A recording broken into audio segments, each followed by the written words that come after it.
Juízo investigativo e catolicismo romano. Tradição, filosofia, poder político e apostasia. Eu sou Ezequiel Gomes, você está no canal Vem Senhor Jesus e hoje nós continuamos a nossa série a respeito da doutrina do juízo investigativo. Nós estamos caminhando para o fim das nossas considerações a respeito do catolicismo romano dentro das profecias de Daniel e Apocalipse, ainda que muito mais coisa poderia ser dita além do que já está dito e ainda vai continuar por algum tempinho sendo dito dentro desta série. A questão é que eu não posso monopolizar a série em torno do catolicismo romano, que aí vai nos conduzir a perspectivas e discussões mais amplas do que aquelas que estão delimitadas nos objetivos desta série específica, tá bom? Mas eu estou tentando oferecer para vocês um panorama mais ou menos geral de algumas questões em torno da visão adventista a respeito do tema, que são bastante importantes, né, de graves implicações, importantes implicações para a doutrina do juízo investigativo. Por isso que tais questões estão sendo trazidas à tona, para a gente poder estabelecer algumas discussões, especialmente daqui a pouquinho, quando a gente vai começar a fazer as nossas conclusões a respeito do assunto de forma geral, em bases inteligíveis, tá bom? Se a gente não fizesse esse contexto amplo em torno do catolicismo romano e das filhas do catolicismo romano e etc., algumas polêmicas e algumas questões de pano de fundo dessa discussão poderiam ficar prejudicadas. E também não basta a gente sair afirmando que o catolicismo cumpre as imagens proféticas de Daniel e Apocalipse sem adentrar o mínimo, né, necessário para discutir tais e tais questões. E no livro, aliás, e no vídeo de hoje eu quero fazer uma discussão bem livre, tá? Não tenho, inclusive, muita coisa preparada de antemão para falar, mas tenho na minha mente um cronograma de assuntos em torno dos quais é importante a gente refletir para poder entender todo o fenômeno do catolicismo romano, para a gente poder, então, nos situar à luz do catolicismo romano em relação à doutrina do juízo investigativo e compreender um pouco de algumas sensibilidades de ambos os lados dentro desta questão, tanto das sensibilidades católicas quanto das sensibilidades adventistas, tá bom? Beleza. Então, vamos pensar o seguinte. Primeiro de tudo, existe uma amplíssima e complexa discussão em relação à tradição. A tradição dentro do Novo Testamento, ela é avaliada de forma relativamente ambígua. Existe, de alguma forma, uma tensão da parte, especialmente de Cristo, em relação às tradições, especialmente farisaicas, que contextualizam um lado dessa história. Existem as recomendações, especialmente aí de Paulo, para que a gente guarde as palavras do Evangelho, mas as tradições que as igrejas haviam aprendido no contexto da proclamação do Evangelho como coisas importantes, tá? Então existem aí essas duas perspectivas a respeito do assunto, e as tradições católicas romanas, ou as tradições que vão dar à luz, ao catolicismo romano, pertencem à primeira categoria dessas tradições reprováveis, ou pertencem à segunda categoria dessas tradições que não só podem, como devem ser respeitadas, obedecidas, compreendidas, valorizadas e etc. Inclusive porque o Novo Testamento ele vai acabar sendo escrito num contexto de amadurecimento, inclusive, da tradição oral, como, inclusive, fruto da tradição oral. E aí, dentro desse sentido, a tradição vem antes do Novo Testamento. Então, como é que agora vamos colocar o Novo Testamento acima da tradição? Sem a tradição não teria o Novo Testamento, e agora, tendo o Novo Testamento, não deixamos de ter as tradições. E tudo isso é um pano de fundo muito interessante, de uma discussão muito legal, especialmente em função desses temas assim, sola escritura versus a visão católica, né? Da escritura mais a tradição, mais o magistério, como formando aí as bases da autoridade dentro da igreja, e tudo é muito interessante e bacana da gente entender. Então, a gente trabalhar o assunto da tradição de forma bastante superficial aqui nesse vídeo, já vai nos ajudar a compreender as armas que os protestantes adventistas usam para atacar o catolicismo e as armas que o catolicismo usa para atacar o protestantismo, ou para o protestantismo se defender ou para o catolicismo se defender. E aí há uma ampla questão interessante em torno da tradição. Eu, como adventista, sou bastante cuidadoso em relação a esta questão, tá? Aí nós podemos discutir também a questão das tradições adventistas, que não são exatamente as mesmas tradições em função do catolicismo ou do protestantismo. Inclusive cada grupo, cada ramo tem as suas tradições. E como que a gente vai lidar com elas, vendo-as de forma benéfica ou de forma maléfica, como algo que de fato representa aquilo que Paulo recomendou ou aquilo que Jesus condenou? E aí há uma ampla discussão interessante.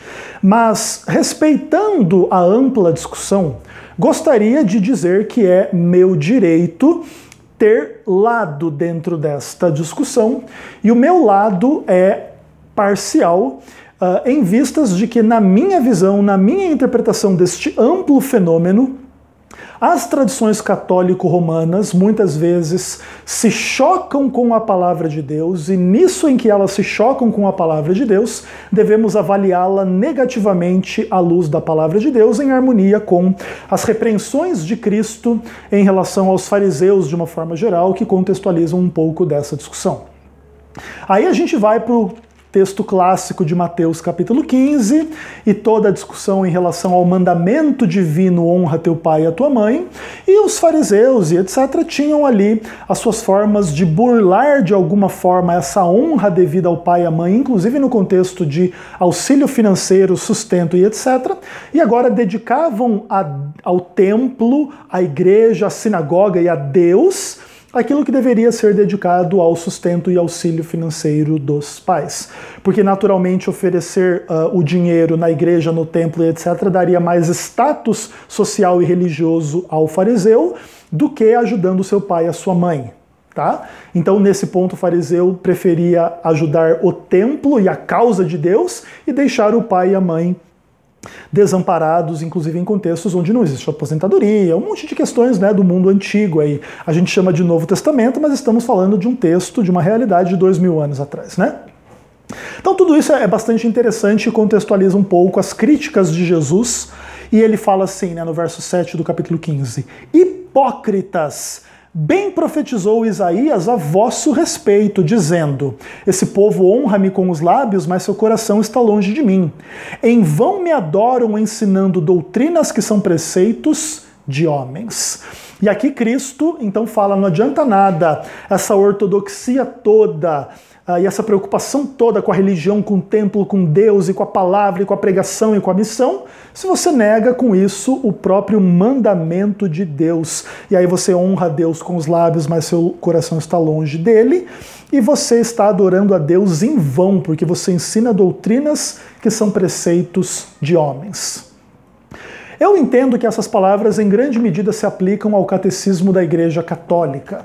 Apesar de muitas questões ortodoxas que demonstram zelo, preocupação, profundidade nas análises bíblicas e etc, daqui a pouco isso tudo se cristaliza numa tradição, e Deus manda fazer uma coisa e a igreja manda fazer outra, e agora se invalida o mandamento divino e se propaga o mandamento da igreja, que deturpa o mandamento divino. Isso está um pouco no contexto do meu último vídeo falando da lei de Deus e do sábado e tal, e etc. Tá?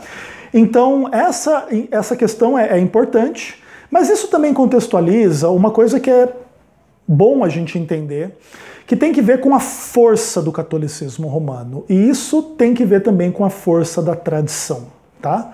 Famílias tradicionais, com aquela religião tradicional, especialmente lembrando que nos séculos passados não tinha essa crise de autoridade que existem nos últimos séculos, né? Em especial no tempo em que a gente vive. Então as palavras dos chefes das famílias e etc. eram lei, né, dentro das famílias no passado. Então não existia essa coisa do, enfim, da liberdade dentro dos contextos familiares e etc. E aí vai existir um monte de polêmicas também em relação a tudo isso. Mas o catolicismo romano vai se espalhar como uma religião sobre a face da terra, com uma tradição muito forte. E rejeitar o catolicismo vai implicar rejeitar a família, ninguém quer rejeitar a sua família, ninguém rejeita o catolicismo, né? Por isso, inclusive, a gente tem que entender todo o contexto, o conceito e a prática de uma reforma protestante como tendo implicações sociais, políticas, econômicas, familiares bastante graves. E isso explica também por que depois o protestantismo também vai tentar, a contragosto ou não, não sei, mas se cristalizar em forma de tradição, e vai ter o magistério protestante também. Se você falar contra, você também é o herege, daqui a pouco ele também vai te perseguir, etc e tal. Então são amplas discussões aí já num contexto mais de sociologia da religião, porque agora o cristianismo vai estar esfacelado em inúmeras seitas, assim como o catolicismo é esfacelado em inúmeras ordens. Existem algumas coisas que lhes unem, mas muitas outras coisas também que lhes separam dentro dessa união.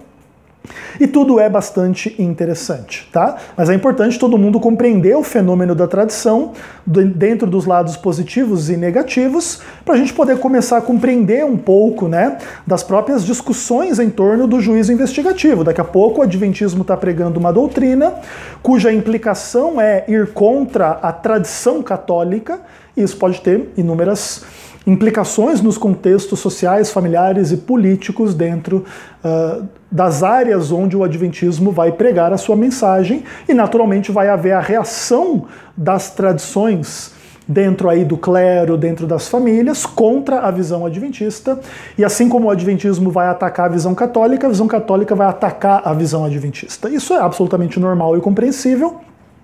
E é sempre bom a gente levar tais questões em conta quando a gente, então, começa a vislumbrar uma polêmica em torno de uma doutrina, por exemplo, como a doutrina do juízo investigativo. Aí, fora das questões tradicionais, eu queria também tratar um pouco das questões filosóficas, tá?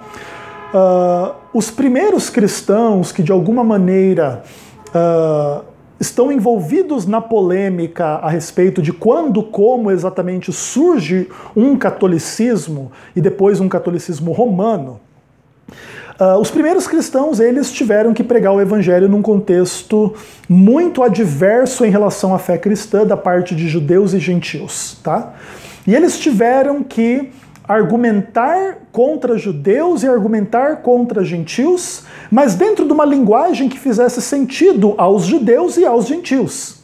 E aí você vê uma coisa interessante acontecendo aqui, né? O catolicismo romano agora vai se cristalizar numa instituição, numa igreja, num corpo, numa comunidade versada no Antigo Testamento e na filosofia grega. Isso contextualiza muitas questões interessantes, inclusive para tentar fazer essa ponte entre o Antigo Testamento e a filosofia grega e encontrar no Antigo Testamento agora Moisés como filósofo, agora a alma como imortal, agora os ídolos como não tão ofensivos, até porque tem os móveis do santuário, tem lá os querubins, tem lá mais não sei o quê. E daqui a pouco essas filosofias todas vão começar a ser um elemento bastante importante da própria tradição, tá? Aí vai ser tradicional dentro da Igreja Católica trabalhar a sua doutrina dentro de um contexto filosófico. E aí a gente traz também a discussão bíblica, né? Colossenses 2, verso 8. Cuidado que ninguém vos venha a enredar com sua filosofia e vãs sutilezas, conforme a tradição dos homens e os rudimentos do mundo, e não segundo Cristo. O texto aqui não está dizendo que todas as filosofias são más, até porque a filosofia, vamos pensar que seja o estudo do pensamento, da linguagem, da forma como o homem pensa e fala, e isso não pode ser ruim e errado em si mesmo, né? Filosofia não é sinônimo de erro em si, mas existem filosofias vãs, trabalhando no contexto de sutilezas, tradições humanas, cuja base são rudimentos mundanos e não segundo Cristo. E esse é um texto muito interessante para a gente estar alerta dentro desses contextos e conceitos de mescla de teologia com filosofia. Eu não sou uma pessoa inimiga da filosofia, que demoniza a filosofia, etc. Nos pontos em que as filosofias não conflitarem com a fé cristã ou com a revelação, eu creio que há um amplo espaço para a gente, inclusive, desenvolver uma filosofia cristã, pensar em filosofia do Antigo Testamento, filosofia do Novo Testamento, apesar da linguagem poder ser um pouco não muito usual, né? Eu creio que todas essas coisas são possíveis e trazem frutos positivos da gente avaliar. Eu sou uma pessoa que gosta muito de filosofia, já estudei bastante filosofia, apesar de ser leigo, né, na área, naturalmente. Mas é bacana a gente levar em conta tais e tais questões. E aí, um pouco dentro daquilo que eu falei um pouco sobre tradição também. Tem um lado positivo da filosofia, tem um lado negativo. E adventistas e católicos, e protestantes e católicos vão divergir um pouco se no catolicismo romano há uma manifestação positiva, filosoficamente falando, ou há um uso da filosofia para deturpar o que Deus diz, e mesclar o erro com a mentira e o paganismo com a religião bíblica, e agora o catolicismo é esse resultado de mescla pagã com judaica em contexto de heresia e apostasia, tá?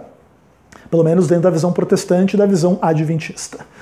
E é importante vocês reconhecerem tudo isso e se situarem nessas discussões e tal, beleza. Aí o que acontece? Esse catolicismo romano que começa a tomar corpo, tomar forma e se cristalizar em nome de tradição e filosofia, ele se depara com uma situação muito interessante no contexto aí, vamos pensar, do 2º até o 5º, 6º século, onde agora a igreja vai deixar de ser uma comunidade secundária, marginalizada, perseguida, para se tornar extremamente importante como religião imperial agora, né? E vai acontecer uma coisa muito importante, que aquilo que inicialmente é um movimento muito pobre, muito humilde, reconhecidamente marginal, agora esse movimento vai se tornar imperial, rico, poderoso, daqui a pouco inclusive vai assumir o braço civil do governo e vai atuar em função de questões para inclusive impor seus dogmas, suas visões, perseguir os dissidentes, matar, torturar, tudo aquilo que a gente sabe, mas essas coisas não acontecem bem da noite para o dia. Há um amplo desenvolvimento de doutrinas, de tradições, de filosofias, de linguagens, de uma ordem hierárquica, de uma ordem política dentro da igreja, e agora isso passa para questões mais amplas em função do império, da suposta conversão, da pseudo-conversão de Constantino, e tudo mais, tá bom? Aí dentro disso se fortalece inclusive a própria presença dos símbolos e ideias e filosofias e tradições pagãs dentro da igreja, porque agora, num contexto mais amplo de implicações políticas, a igreja vai cumprir uma função de reinar sobre as pessoas e trabalhar as suas sensibilidades também pagãs, né? E aí isso vai explicar um pouco, enfim, ideias de adoração de imagens, veneração de imagens, culto a imagens, guarda do domingo, celebração de dias e festas e coisas e tal.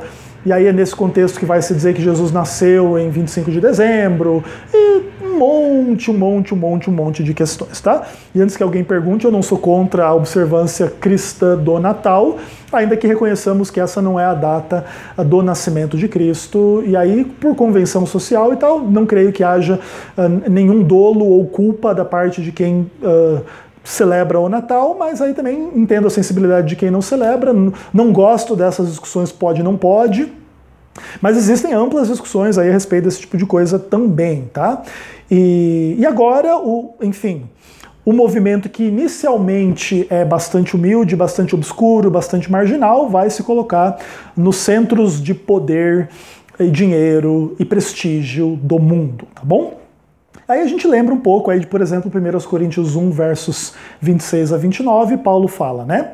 Irmãos, reparai, pois na vossa vocação, visto que não foram chamados muitos sábios segundo a carne, nem muitos poderosos, nem muitos de nobre nascimento.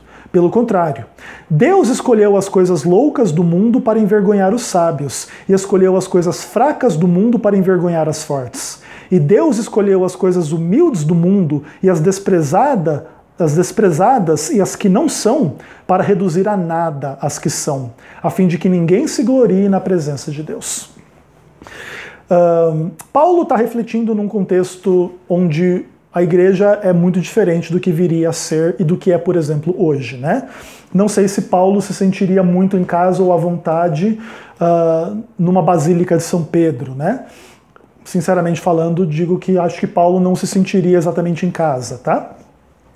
Ainda que tudo bem, muitas questões possam ser discutidas em função até mesmo de que para o evangelho ser pregado em todo o mundo, a igreja não poderia ser um movimento absolutamente marginal, minúsculo, sem dinheiro, sem poder, sem influência, para isso se cumprir. Então, como é que é isso, como é que não é isso? Seja como for, esse novo contexto da igreja vai trazer tentações antes inexistentes e posturas antes impensáveis. E agora, o Papa, o chefe, o bispo, o cardeal, o magistério, o grupo dos papas, dos bispos, sei lá do que, dessas coisas todas, vão trabalhar dentro de um contexto de absoluta riqueza, prestígios, honras e glórias humanas, exercício não só de poder eclesiástico, mas civil, militar, define o que é boa arte e o que não é boa arte, tem o poder aí da arquitetura, da pintura, da música, de tudo isso e tudo mais, do pensamento, da teologia, da escolástica, de um monte de coisa. E nessas questões é importante a gente entender que existem muitas coisas importantes, inclusive para a evolução, o desenvolvimento, a melhoria da sociedade que vai acontecer ao longo dos séculos, mas também existem forças de obscurantismo, de perseguição, de morte. Agora a igreja floresce, a sociedade definha, e isso contextualiza um pouco também todo um contexto de insatisfação com o Papa, que também vai ser importante, e com a Igreja Católica de uma forma geral, que vai ser importante para o sucesso, o relativo sucesso da Reforma Protestante. E é bem bom vocês levarem tudo isso em conta dentro de uma visão histórica do mundo, tal, etc. E por fim eu gostaria de falar um pouco do catolicismo romano como essa herdeira, né, de amplas questões tradicionais, filosóficas, políticas, e que agora vão acabar enfrentando e cumprindo a imagem da apostasia, tá? Segundo a Tessalonicenses capítulo 2, já fiz referência a esse texto em vários momentos da minha série, a Bíblia diz no verso 3, ninguém de modo nenhum vos engane.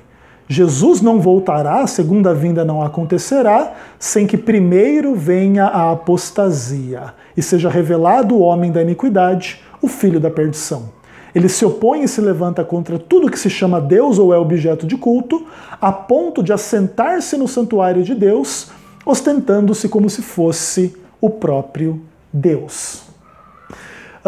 Entendo que o catolicismo romano cumpre a imagem do homem da iniquidade, do filho da perdição, do homem que se senta no trono de Deus, no santuário de Deus, ostentando-se como se fosse Deus, infalível, pode perdoar pecados, tem o poder político e civil na mão, tudo que fala é revelação divina, o mandamento desse homem é o mandamento de Deus, mesmo quando vai contra explicitamente o mandamento de Deus, e etc. E tudo isso, então, contextualiza a compreensão adventista em torno da identidade do catolicismo romano, que contextualiza os eventos em torno da sua destruição, cujo início é marcado pelo estabelecimento do tribunal, onde vão se abrir os livros, o juízo investigativo, cujo ápice é a segunda vinda de Jesus. Ok?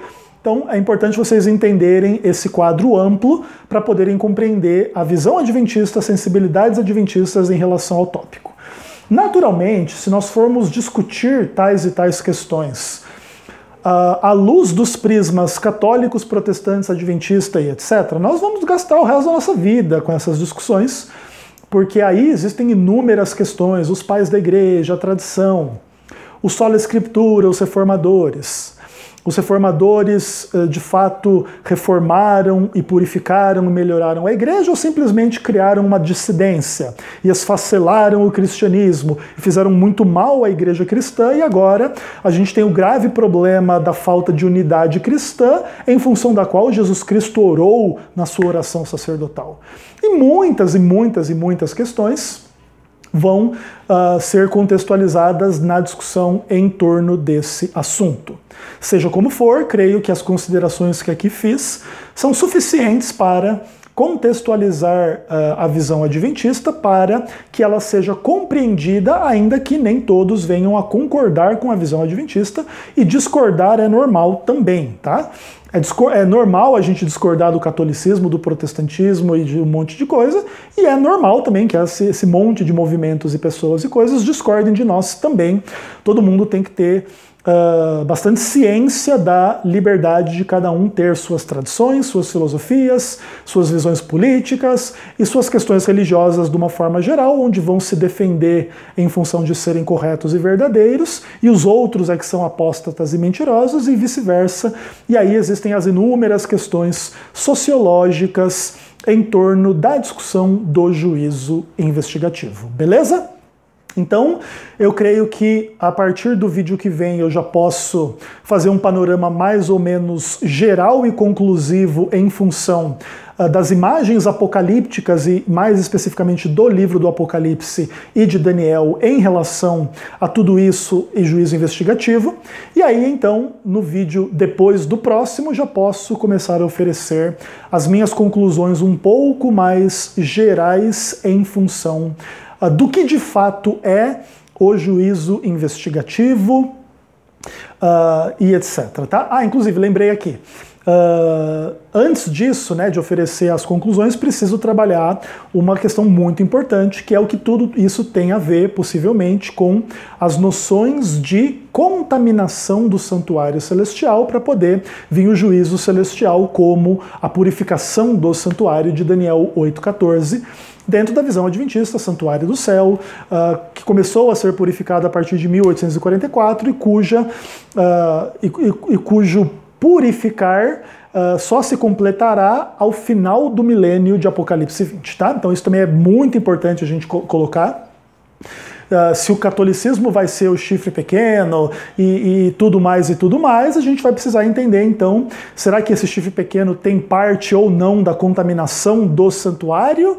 E caso tenha, como que isso funciona ou como que isso não funciona, à luz de inúmeras questões adventistas em torno das quais, no juízo investigativo, por exemplo, quem são julgados são os cristãos e não o mundo de uma forma completa, e aí vai existir um monte de questões a partir de agora, para a gente poder começar a ter uma visão um pouco mais clara e específica do amplo quadro em torno da doutrina do juízo investigativo. Então, a gente tem algumas coisinhas pela frente ainda antes de colocar as conclusões, mas as conclusões também virão com calma, creio que eu farei vários vídeos falando de muitas questões ainda, antes da gente poder eliminar esse primeiro momento na série, dar uma descansada desse assunto e aí partir para as considerações em torno daquilo que são as críticas do pessoal lá da TV Caminho Livre, que contextualizam um pouco de algumas reações populares e normais e tranquilas em relação à fé adventista e como que a gente vai responder